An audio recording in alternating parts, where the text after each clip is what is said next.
Hi, this is Steve Hargadon, and welcome to the Future of Education. It's Thursday, August 5th, 2010, and our special guest tonight is Milton Chen, the author of Education Nation. Welcome, Milton. Thanks, Steve. Hope you can all hear me all right. You're coming through perfectly. Looks like you might be in Berkeley. I was thinking you were in San Francisco, but are you at work or somewhere? I'm actually at the offices of Connect Ed, which is an Irvine Foundation funded initiative to really reinvent high school with redesigned curricula, much more project-based, and giving students a workplace experience along certain pathways, multiple pathways, or linked learning as they're called, around fields that California has been central to, such as biotechnology, entertainment, finance. So we're trying to give kids an earlier experience with the professions that they might actually want to consider working in. Oh, very good. And they are described in the book, I believe, in the curriculum chapter. So Future of Education is sponsored by my employer, Illuminate, and the LearnCentral.org social network for educators that has Illuminate baked in. We encourage you to come and give it a spin. We also want to make sure that you're aware of our Global Education Conference in November. This is 5 days, multiple time zones, multiple languages, multiple tracks, and all for free. It should be very fun. We're ready to start doing some fun announcements this coming week. Now that Illuminate has actually been acquired by Blackboard, and we have the full go-ahead for me to keep working on the project. Also, by coincidence, because there's a mention of the need for declaration of education in the book, but earlier this week I started an experiment called Education Declarations. It's educationdeclarations.org, and it's an attempt to have you tell us what you passionately care about in education. So educationdeclarations.org, come and vote. I think there are some 1,000 votes so far. Lots of fun ideas to talk about. Coming up on the Future of Education next week, Charles Fidel talks to us about the neuroscience of learning. Charles has been a good regular guest from Cisco. David Wood, a name most people aren't going to be familiar with, but he's going to talk about getting paid for who you are and the whole idea of personal branding. And we'll talk about how that relates to students, entrepreneurism, and education. Then next week, Linda Darling-Hammond from Stanford, as well as Carol Dweck from Stanford, our Stanford Week, both speaking week after next. Kathleen Cushman on Fires of the Mind. Then we're going to look at the BYU Idaho learning model that Anya Kamenetz discussed in DIYU. Then George Siemens, Vicki Abelli's on the movie Race to Nowhere at the end of August, and lots more fun coming up. So we hope you'll find something there that's worth your time. If you've missed the session, they are recorded, and those recordings are up. I forgot to put the recording from last night, which was Lifelike Pedagogy with Marcelo Rodriguez from Brazil, but that's up as well. And all of these other fun recordings are at futureeducation.com if you've missed the show. And tonight's recording will go up a little bit later in the evening, but will be available for sure by tomorrow morning. If this is your first time at Illuminate, it is a participative environment. I know that Milton wants you to ask questions, comment. You will be able to do so there through a variety of means. At the bottom of your participant window, you'll see some emoticons, a smiling face, a clapping hand, a thumbs down, a confused look. Those are ways of expressing your emotions at the moment. Yes, lots of clapping, I'm sure. The larger icon of the hand with the green up arrow is a way for you to raise your hand to take the microphone. If you think you'd like to take the microphone, do be sure to go up to Tools, Audio, and run the Audio Setup Wizard to make sure your mic is working before you do so. I also recommend right now that everybody go up to View Layouts and switch to the wide layout. It's much easier to see the chat that way, and you'll have a better experience. And now I am going to give you permissions to modify this map. So to the left of the map, look for a laser pointer. It's a wand with a star, a red star at the end. Click on that and then click on the map. Some of you have been shouting out where you're from and we're listening from and what the weather is like. Cold in Australia, hot and humid in Maine. Feel free to continue to do that. It's fun to know where others are listening from. Very North America-centric crowd, although we do have Australia. It looks like Hawaii and maybe Japan.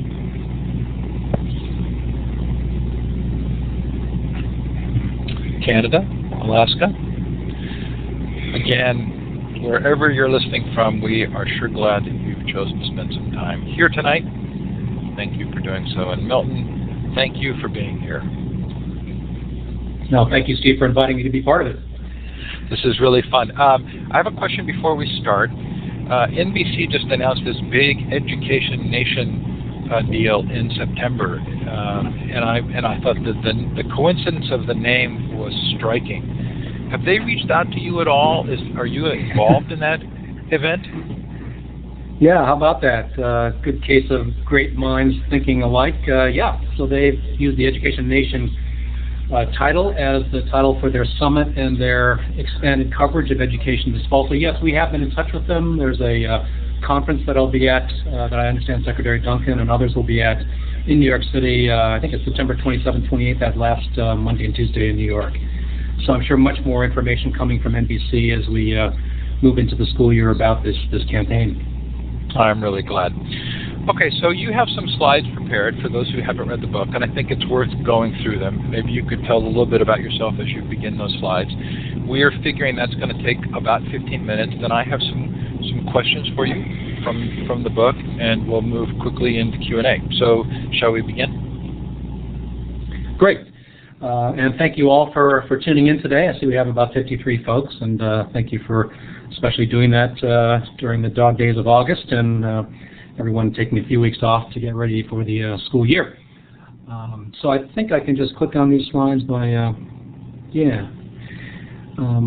for those of you who aren't familiar with our work at Edutopia, I would hope that most of you are, but just very quickly, at the George Lucas Educational Foundation, we're based in the San Francisco Bay Area.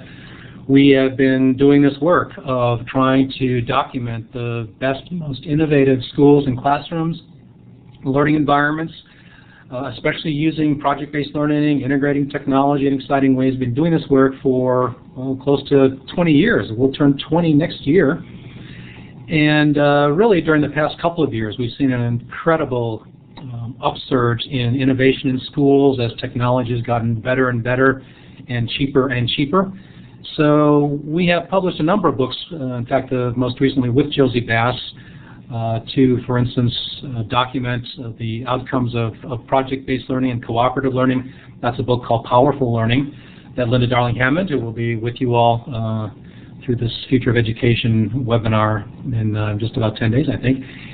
And then, so that came out a couple years ago, and my book is called Education Nation, and it is my effort to curate a kind of best of collection of Edutopia in book form, so that if someone asks me, what are the 30 or 40 things that you'd like me to look at for this new view of teaching and learning, what would they be? So there they are in that book.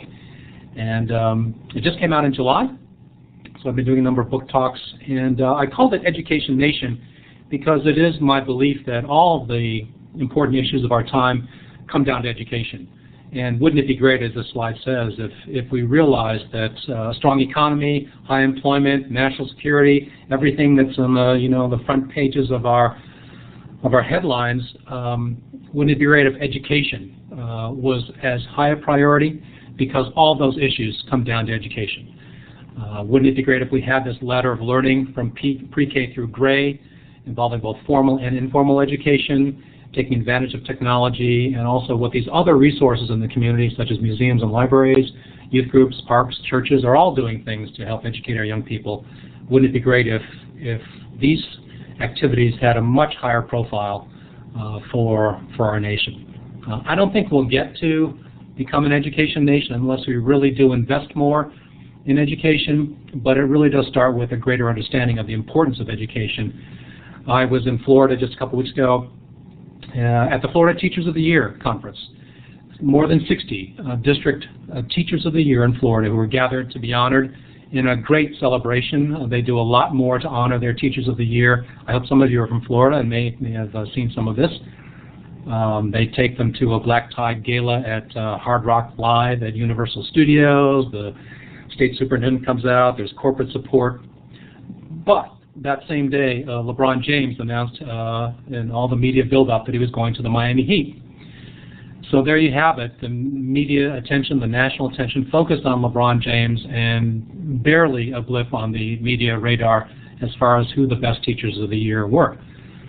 So until we show that teachers deserve the same kind of attention as our best athletes, I don't think we'll get there, and we're a long ways from that. I'll just quickly run through these slides because I know that many of you are familiar with the recurring drumbeat about where we are as an education nation, the fact that we are still not getting kids to fourth grade reading level, which continues to be the first hurdle that they need to get to.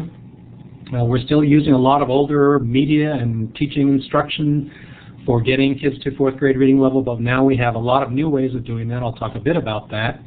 The dropout rate continues, so I think we can all stipulate to the fact that we have a lot to do to become an education nation. And the fact that there are now much more innovative ways of teaching kids during school and outside of school, but the kinds of projects I'll talk about need to be a must-do rather than a nice-to-know. And for many years, the kinds of stories I've talked about that have been featured at Edutopia, people have kind of nodded their heads and say, well, that's great, that's interesting, that, 10 years ago, kids in San Diego had a way of video conferencing with scientists. Good for them. But now these ideas need to become much more common. They need to get to scale. So I'm very interested in how some of these ideas that I talk about and that really all of you are working on. I know some of you who are on this webinar are doing great work to bring innovation to scale. Sometimes people have asked me, how do you define what Edutopia's agenda is? And we certainly have our core topics and strategies on our website related to project-based learning and technology and cooperative learning and community involvement. But I do like to boil it down to just 4 words and an equal sign, that a school life could become more like real life, as John Dewey has said from going back more than 100 years ago. We were beginning to separate kids' own learning in schools from what they knew in their own lives. If it could bring school life to become more like real life and enable kids to bring what they know from their own lives outside of school into the school, that would go a long ways towards making learning much more authentic. In the book, I talk about 6 leading edges of innovation, and I use a concept from John Seeley Brown and John Hagel, where they talk about industries and sectors really paying more attention to what's on the edges of their businesses and their sectors, because that's where the innovation is. They talk about the edges of geography, maybe looking at Asia, what's going on in China and India with your users, looking at some of your younger users and how they're using some of your products and services. So I named 6 leading edges of K-12 innovation in the book. And there you see them thinking. The second edge is changes to curriculum and assessment, very different from the current focus on even improving curriculum and assessment. Certainly technology is doing a lot to change the way in which teaching and learning happens. The 4th edge of time and place I find very interesting now that kids can be learning 24/7. It's August 5th. Do you know where your children are? They could be involved in very powerful learning. Some of them are, but our kids take a very long 3-month vacation, and our educators are not in touch with them.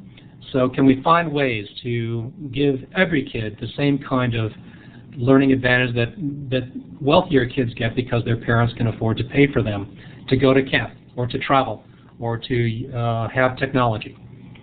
That 5th edge is the co-teaching edge, which I view as an effort to really expand the teaching team that supports kids beyond individual teachers. And again, there's so much going on to have kids mentored by other experts, have them make community connections. So that's the co-teaching edge. And then the youth edge is really the largest edge, the kids who are in our schools today, and taking better advantage of what they know and what they can do and bringing them into the teaching and learning process, and not just having them act as the traditional definition of students there to receive knowledge from teachers. These are a couple slides from our Digital Generation project, which really make the point about this edge of our youth and how they're doing all sorts of amazing things with digital technologies. We profiled 10 youth from around the country, ages 9 to 18, and you'll see them at edutopia.org/ digital-generation. In the book, I selected two of them. One is Virginia, who's 14, from a small town in Georgia, and also Luis from Oregon, from Cornelius, Oregon. Virginia is from Camilla, Georgia.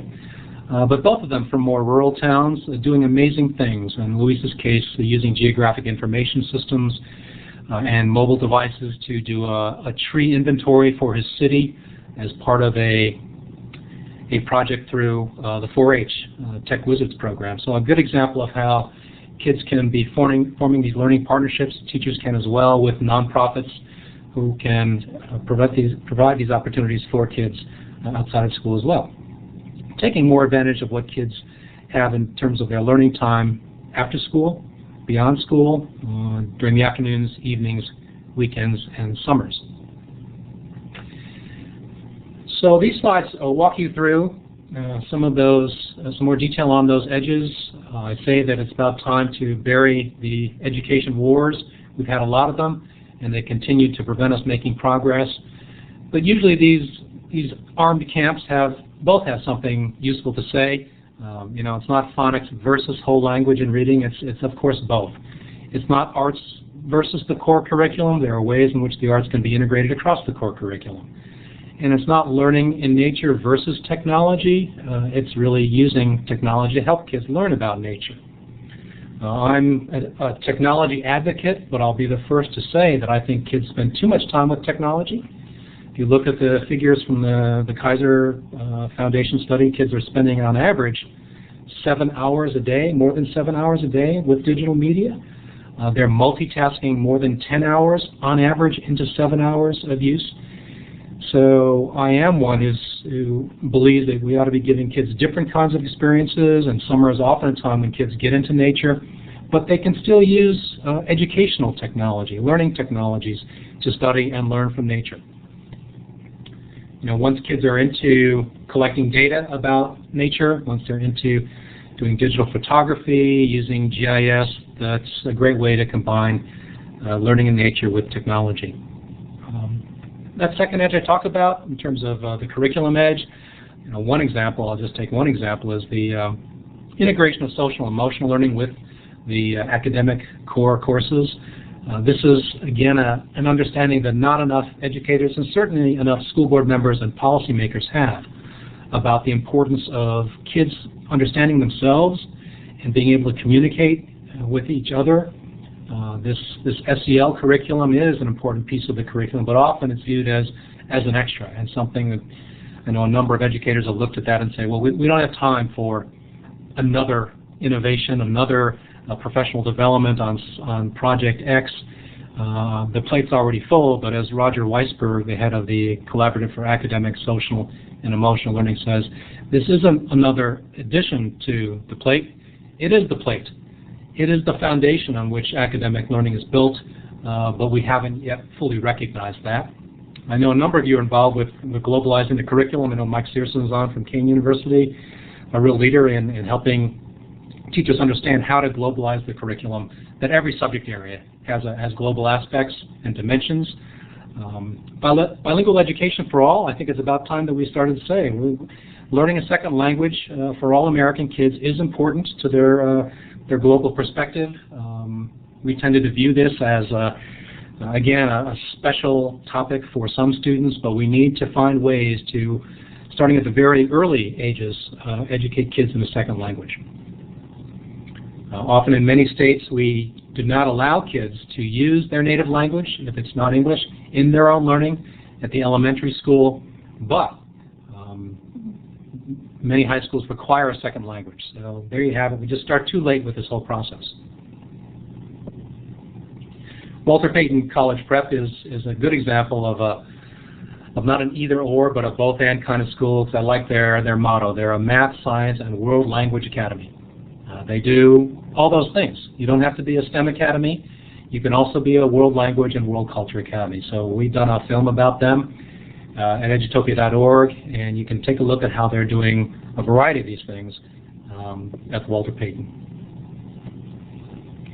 I think this group is pretty familiar with the potential of technology. I'll just give you one example So I know we want to move on to some conversation, but it's the use of the iPod for teaching of reading.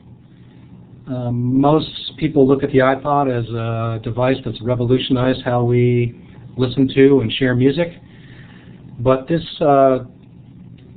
device can be used as a great tool for the teaching of reading, getting kids to that 4th grade reading level. That's the first critical filter. This is a project, if you look at iRead or Google iRead online, you'll see how 2 technology directors in Canby, Oregon and in Escondido, California have used the iPod, especially the iPod Touch with the internet access, to help kids really use the iPod as a mirror for their own reading. I don't think we think enough about that technology is very flexible and can do a lot of different things. But what kids need most is a mirror for their own performance. There are lots of ways in which we're using student portfolios and other things to have kids document their own learning. But the iPod, through attaching a microphone and having kids listen to themselves read, compare their reading to their teachers, to have parents be able to listen to their kids reading, to have kids be able to listen to each other's reading and engage in some peer teaching. These are things that the iPod enables. So I encourage you to take a look at that project. It's only about 3 years old, but one of the more innovative uses of technology, and especially mobile technology, to address that 4th grade reading hurdle. At edutopia.org, we've embarked on a series of bi-monthly Schools That Work, where we are taking schools and increasingly school systems and really showing how they work in greater detail. Most of you may be familiar with our single documentary and article and additional resources about individual schools, but based on user feedback, we are trying to go deeper. So at the Schools That Work feature, you'll see not just 8 minutes of documentary, but 30 minutes or 45 minutes of documentary footage of schools and interviews with their principals, their teachers, their parents, and their students to really help uncover more of how they do what they do. That's the thing that people have been asking us for, more detail, more how-to. So we call this moving from the what to the how.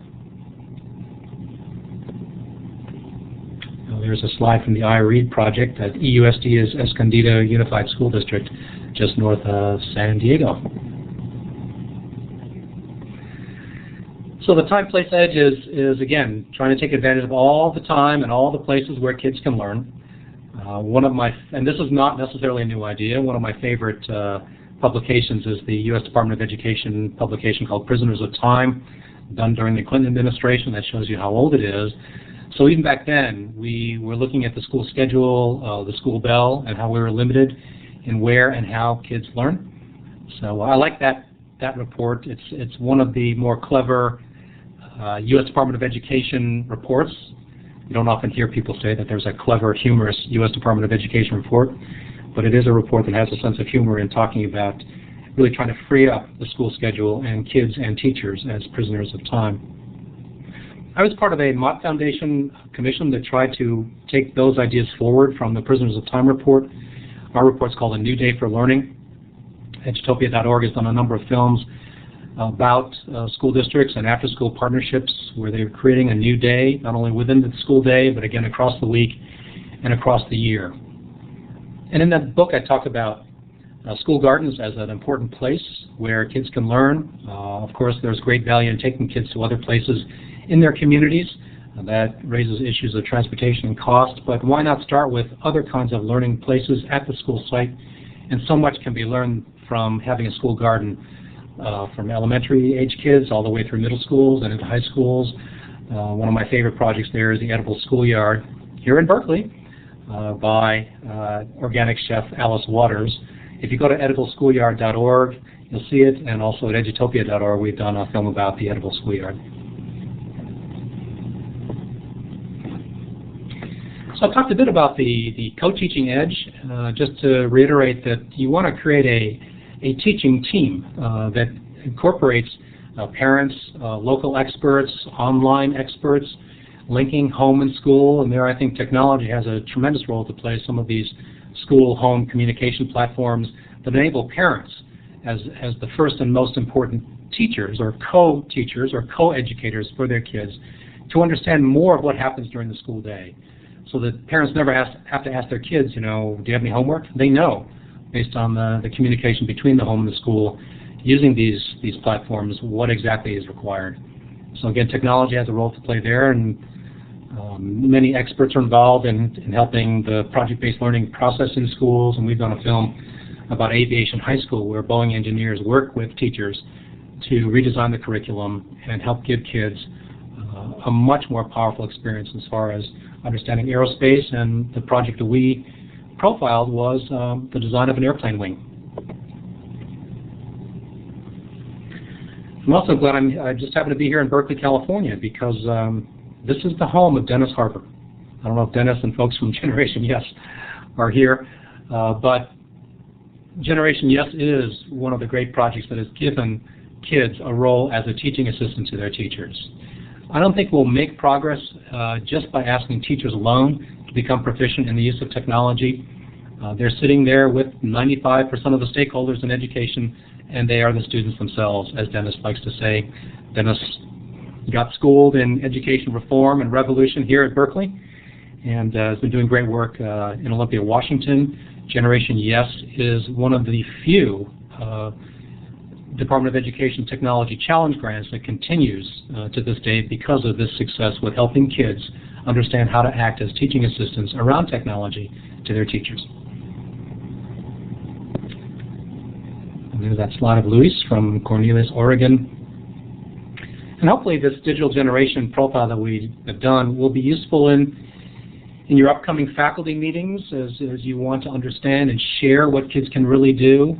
These are kids that were selected from around the country, but they're not that exemplary in terms of what kids are doing. Yes, they're doing interesting things. We certainly tilted the coverage to show the variety of interesting things that kids are doing with digital media, but there are kids in every community who are doing this. So if you take a look at that digital generation set of profiles on edutopia.org, please take a look at what Luis and Virginia and many others are doing. Great. So I see there's a very active thread there of comments from different folks, and Julie Evans has just posted something. And glad to have some discussion around these topics. So I'm going to start us with some questions, Milton. I sure loved the book, and I love the idea of looking at the edges of innovation. And I know that the genesis of that came largely from the John C. Brown material, not the Clayton Christensen's or disruptive edges. But for me, there was a tension in the book, and a very interesting tension, because it felt as though the reason that those examples existed and were so good was because they were on the edges.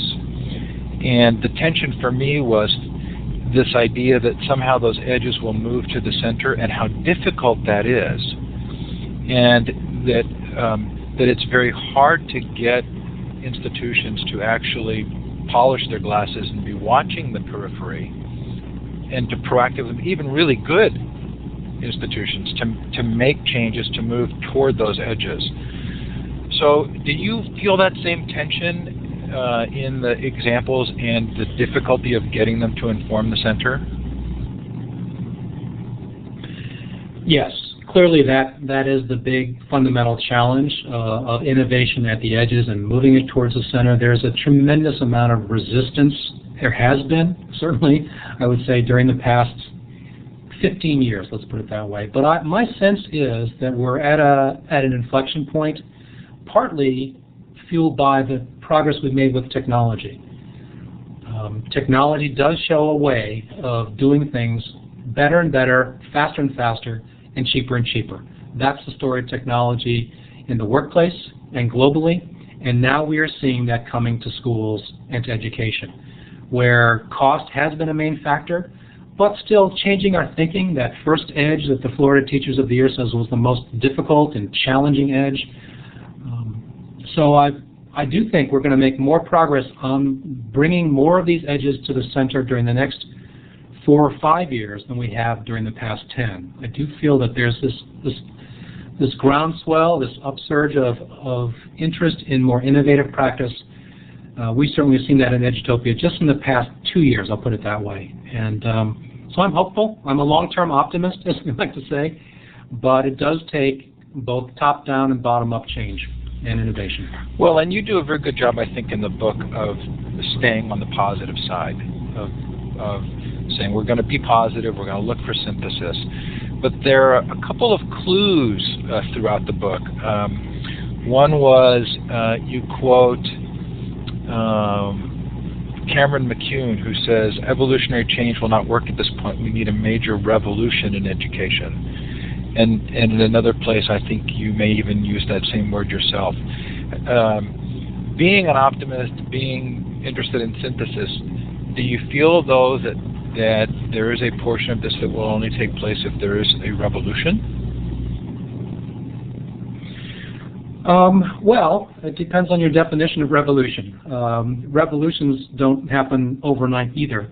And I think history tells us that even a revolution, the groundwork has to be laid.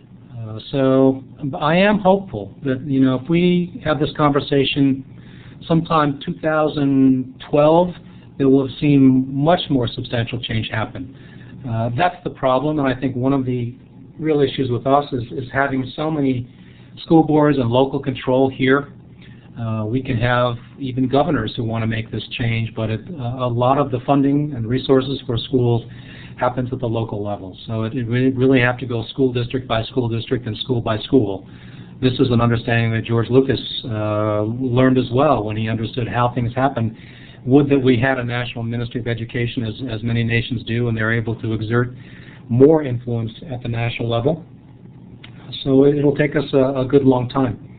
But to that point, Steve, it would be great if we had more local hotbeds of innovation and more superintendents locally and school boards that said, we want to do something very different.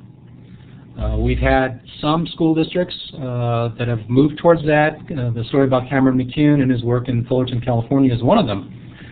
But we need many more superintendents and school boards to understand the change that's needed and to try to make that change more quickly. Okay, so help me kind of suss that out a little, because I heard two messages in that statement that I can't fully reconcile. One of which is, it seems to me that some of these great examples exist because at a local level somebody did something independent, and yet you seem to be calling for a more nationalized system. And those to me seem to be almost a little bit in opposition. Well, I think we need national leadership and resources, and I think it helps a lot when, from the President through the Secretary of Education, they are all saying we need something very different, that our school system is not working. We need to reform it, if you want to use that word, or we need to reinvent it. But they know better than anybody that this change has to happen at the local level. But I think to have the national conversation happening, to have some of the resources that are coming through now, through the stimulus funds, Race to the Top, the Innovation Fund, that's all very helpful, but it's going to go away in a matter of months and few years. So we do need states and districts to pick up where that leaves them. So, for instance, I think if more governors and state boards would say today, in the year 2010, we do believe now that giving every student access to the internet through mobile devices is important, an important ingredient in what a 21st century school district should be. That would help a lot. But the story of what's happened in Maine and Angus King as governor there, that's an object lesson where they encountered a lot of resistance and fought that resistance over many years. I think they're going on 8 or 9 years of implementation, and they're still the only state. So I wish that more governors would learn from what Governor King has done in Maine and be willing to bet more of their political capital on this. And it is a question for many elected officials of betting their political capital on this and being willing to take the heat to make this change. Boy, it sure feels like that is a hugely difficult circumstance, because more and more it feels like, with high-stakes testing, that there are mandates and measurements that are centralized that will stop people from taking risks, and yet the expectation would be we want them to take risks and do things differently because we need that activity on the edge to be able to spread. It feels a little bit like a dilemma. It is, and I will say that a key piece of this that doesn't get often talked about enough is the assessment, changing the assessment systems. Because when all we have are these off-the-shelf standardized tests, then yes, if that's the measure of learning, it's going to be difficult to make this change. But once we get some better assessment systems in place, and you see a lot of activity, and again, this is the role of the federal government, to help fund some of this assessment work and research into assessment, then I think this change will happen more quickly. So what do you think, if I'm in a state system or I'm in a local school system and I'm seeing really positive things happening in other places like big picture schools, what stops me? What are the typical barriers to change? There was a little bit of irony to me that you quoted John Dewey so early on, because it felt as though that almost indicated that good messages are hard to move the system. And so what is it that makes it difficult for people to actually make changes when they see something that they really like? Do you have a sense of the dynamic that takes place locally? Well, the first question that people often ask people with policy and decision-making authority, I don't think it's so much that they are steeped in the old ways of doing things, but the first question they rightfully ask is, does it work? What's the evidence that this new way of teaching and learning, more project-based, more authentic kind of learning, does it actually result in learning outcomes? And there we still have a lot of work to do to document the kind of learning that goes on. We need new forms of assessment. We need new research methodologies to show this. And there again, we have underinvested in assessment and in trying to show at scale how kids are learning from these new teaching methods. So it's a fair question when they ask that, and we've got to do a lot more to document that it does work and how it works. We've tried to do some of this at edutopia.org. You can go to our website and see the Knowledge in Action project that we have helped to fund, where we redesigned an AP course in American government and politics for project-based. And there you have the standardized test, and you have these measures of deeper learning. This is a grant that we made to the University of Washington and to John Bransford. So we, 3 years ago, tried to be part of this movement to redesign curriculum and show that kids could do better on the test and on these deeper measures. But there aren't many projects that are doing that. Hopefully, again, through the I3 grants that are going out, that were just announced, there will be more of this. So again, the assessment and the evaluation of this kind of learning still has a fair ways to go. So one of the things I really loved about the book were all the stories.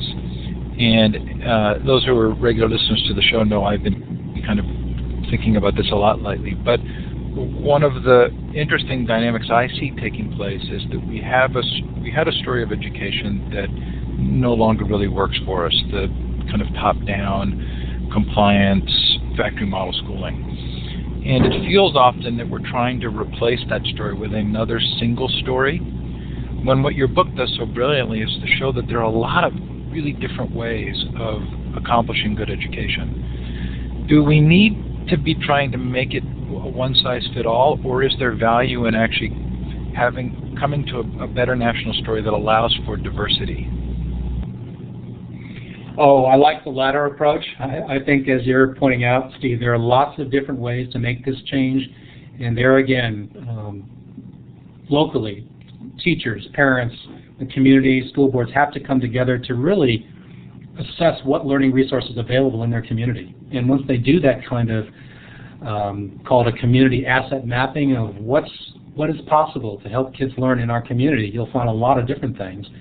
I like this idea of learning locally and thinking globally.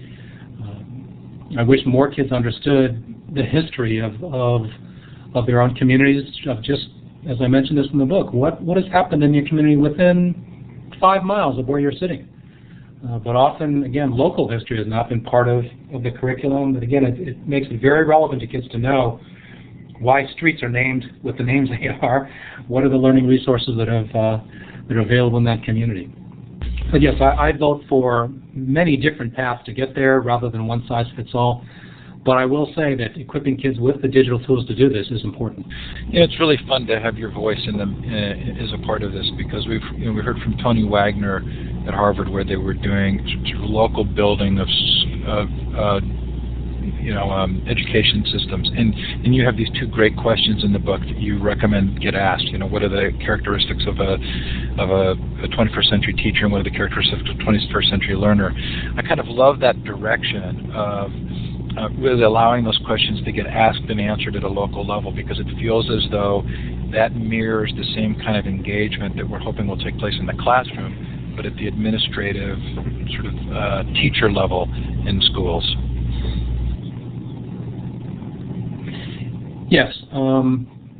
Again, I think that it's important that we really look at what's available. So I lost Milton's audio as well, and I'm thinking that means his connection dropped, and he should come back. We'll probably hear a chipmunk version of him quickly. We are going to move to Q&A. I've asked all my questions, and the moment he comes back, we'll hear his voice. And locally, and forming these sorts of partnerships. And as I say in the book, it might be a useful activity for faculty at that first meeting in this fall to try to write the job description for the 21st century teacher, and try to write a job description, or go out to your students and have them write that for the learner, and compare that to the kinds of job descriptions that teachers have had, that students have had over the past years. Again, I think you'll come up with a lot of very creative ideas. I've seen some teachers do this, and they are also very interested in forming these sorts of teaching partnerships with others, to work with other teachers and also to work with others in the community. At least for me, I'm hearing you real time again, but the way Illuminate works is if your connection slowed down, it paused, and then we heard you in kind of a chipmunk voice. Okay, so, well, we heard everything. So we're going to move to Q&A. If you've asked a question in the chat and we haven't picked up on it, I hope you'll post it again. How do I do that? Also, at the bottom of the participant window, look for the hand with the green up arrow to raise your hand. Milton's anxious to hear from the audience tonight, and so this is your chance. Okay, so Scott asks, to what degree does funding influence the changes that we hope will happen?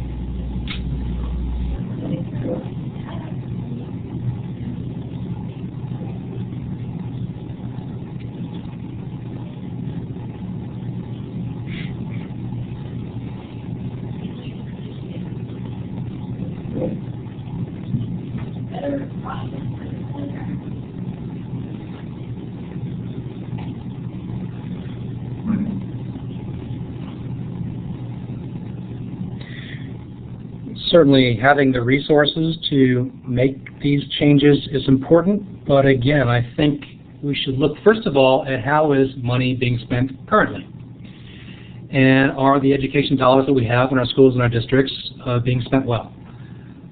So often what I hear is that there are ways of saving money. I'll just give you one example around digital textbooks. Even that phrase, we're not really talking about textbooks gone digital. We're talking about putting the curriculum resources online. So here in California, there are a number of projects that are trying to do that, and nationally, if we could redirect the dollars we spend on print textbooks towards now, again, what year is it? 2010, where the wealth of learning resources available, the wealth of curriculum available for kids online far exceeds what is in the textbook. So the more that school districts will say, yeah, we want to begin to make this change, a number of them are doing that, a number of states considering this. Certainly the governor here in California has proposed that. Redirecting those funds would be great. I understand, and I don't know whether folks are on from Maine, that Maine is saying that the cost of providing every student with a laptop computer, total cost of ownership, hardware, software, staff development, the key piece of it all, and broadband internet access is running at about $250 per student per year. dramatic price decrease. I'm So sorry. you're getting a compliment from Carol. Okay, and compare that who's to the saying, cost I of was just one watching a textbook, video from Discovery Education. Oh, no, per that was the student. wrong one. She said, just wanted to make a comment. Keep Hopefully, those by videos redirecting education practices spending, we can coming begin at to us make there, these a great changes. And yes, I inspiration. do believe we've got to Gordon invest asks, more, certainly can in you states speak, Dr. Chen, to such as innovations you were California, hearing which about are in below the teacher median for education pupil and spending, preparation? getting more state dollars and local dollars into education is needed.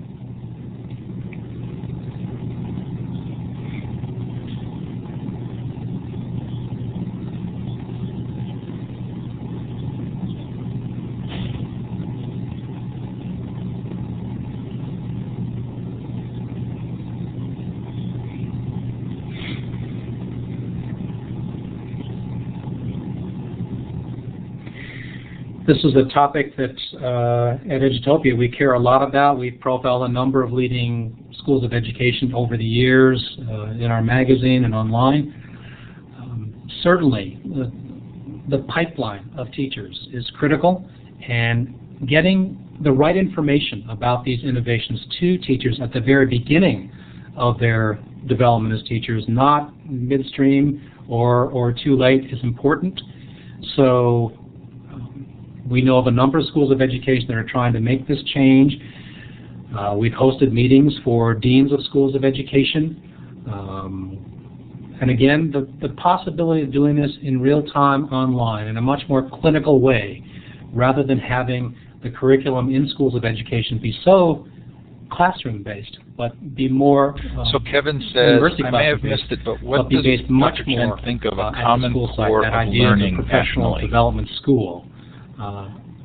I know a number of you involved are teaching at schools of education. I hope Michael Searson at Kane University will weigh in as well about the way in which they're globalizing the teacher education curriculum and giving their student teachers a global experience during their training.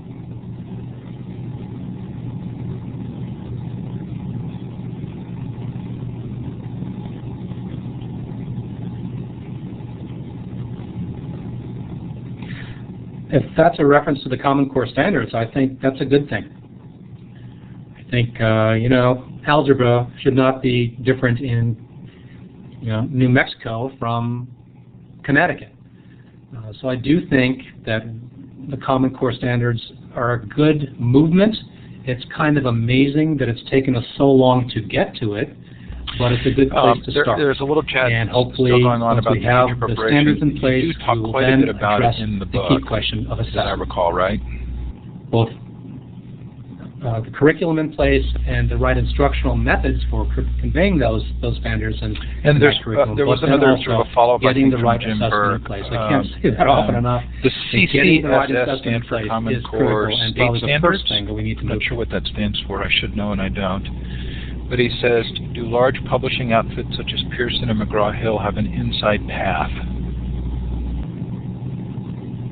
Yes. I'm trying to read some of the comments there.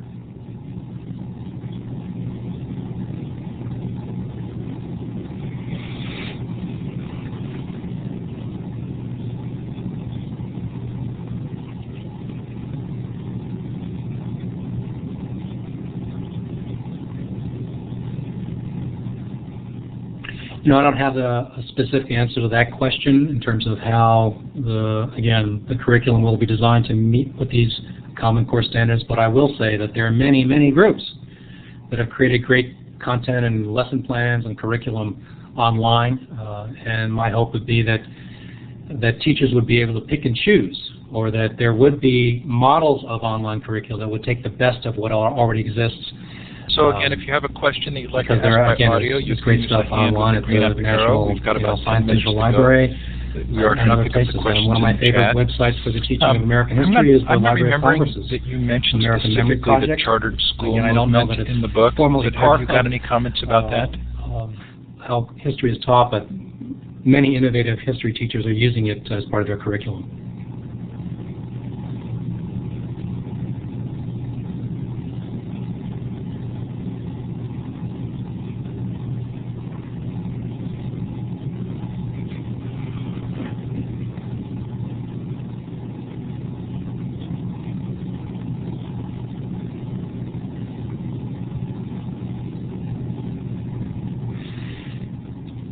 Well, charter schools, the ones that we profiled, have been terrific. But charter schools are just, a policy and legal and financial way of creating a new kind of school.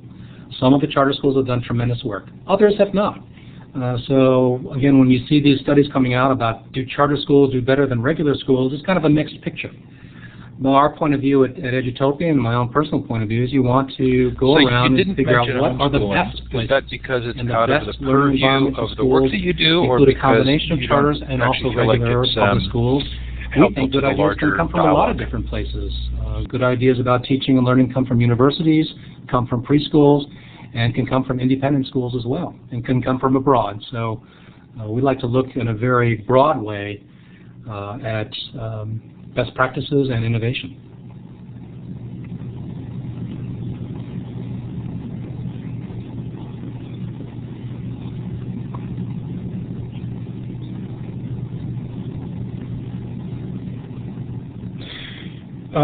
Similar to charter schools, homeschooling, some parents do a fantastic job with their kids and call on all sorts of resources in their local communities, put their kids in touch with experts in many fields. And then there are parents that don't do a very good job. So our point of view is always to take the best of those practices and those labels and those categories and show what they do. I think that's unfortunate, and my goal would be eventually that every child, every parent would have access to a great public school. So Carol is asking, the case for many why communities and many parents, which is why they often choose to homeschool their kids. They feel they can do a better job than what their local public school can do. But my hope would be, and this is Edutopia's perspective, the future of our nation and the future of our school system rests on creating a much more responsive and innovative public school system.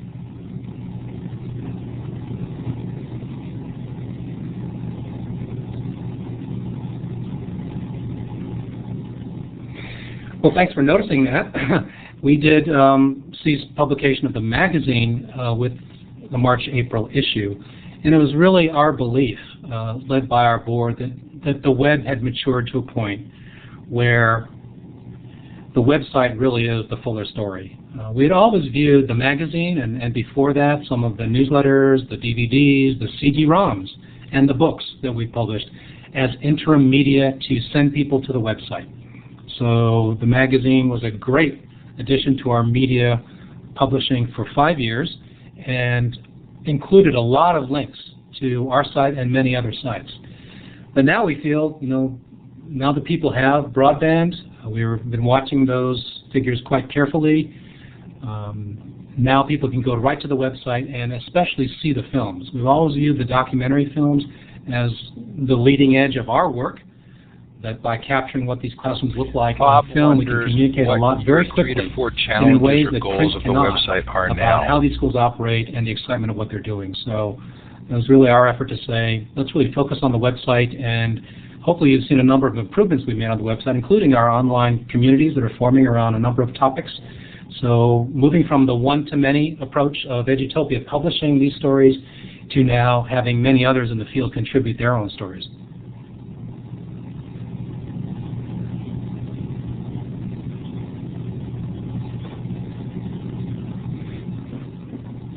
Well, I know Betty Ray has been contributing to the thread, and she should also weigh in on this.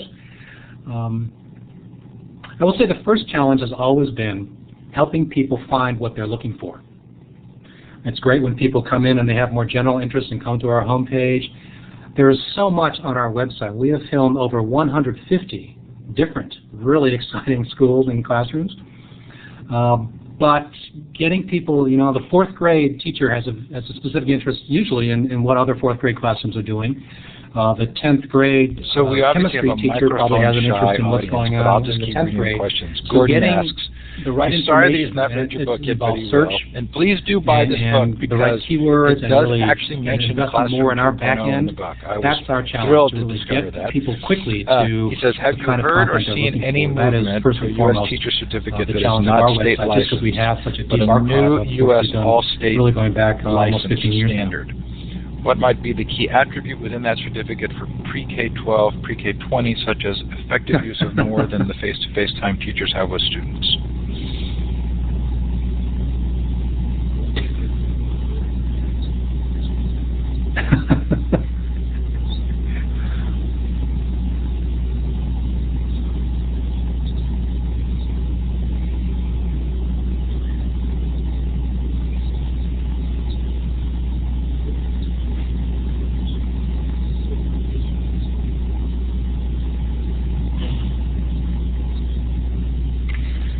Well, I guess I have not heard of a movement to nationally certify teachers. I'd be glad to hear more from those who have.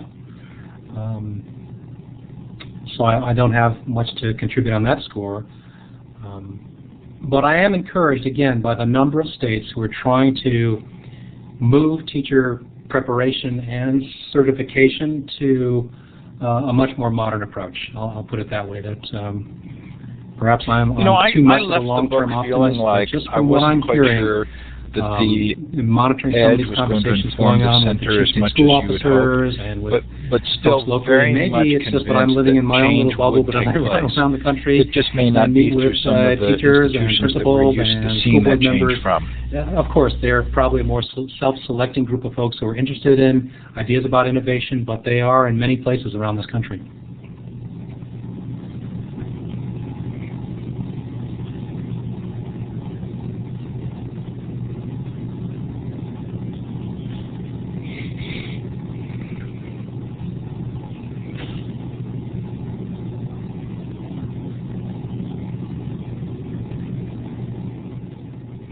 Yes, and I think we haven't pushed hard enough on that. Steve, I do understand your interest in trying to it's interesting. I'm not sure I actually feel like I'm a proponent of revolutions as much as I'm believing that we're at a point in time historically where things are changing so dramatically that we are going to see change. And that what you're doing and what I hope I'm doing is providing freedom and authority from regulation civil dialogue individual charter where we schools can talk about these things in such a way as to have them be to thoughtful, scale more broadly at the district level, rather than necessarily a shock or a surprise. And I'm not sure I have necessarily a specific viewpoint or opinion as much as hoping to provide platforms for people to actually talk about what they would like to see.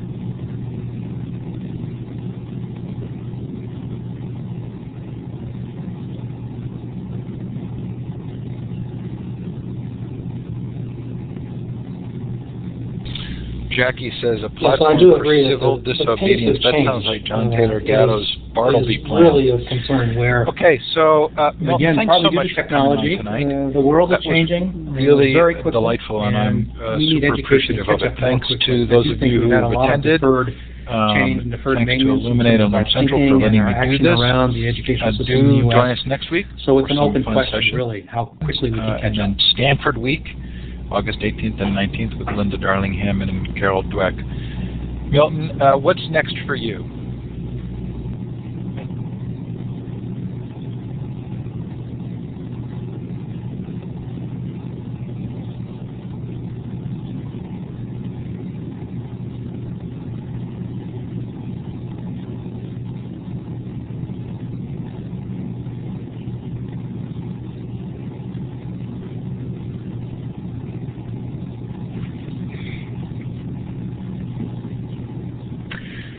Well, I'm going to spend the next 6 months to a year giving talks based on the book. Thank you so much. High engaging with groups for who want to Education make this Nation. change.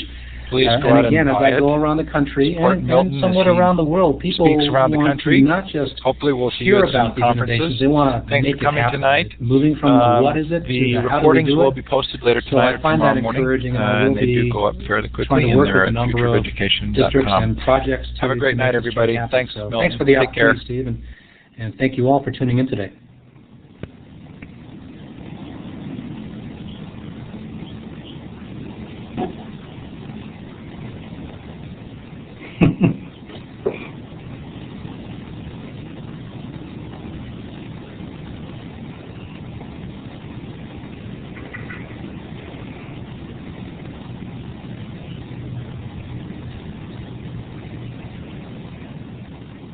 Thank you.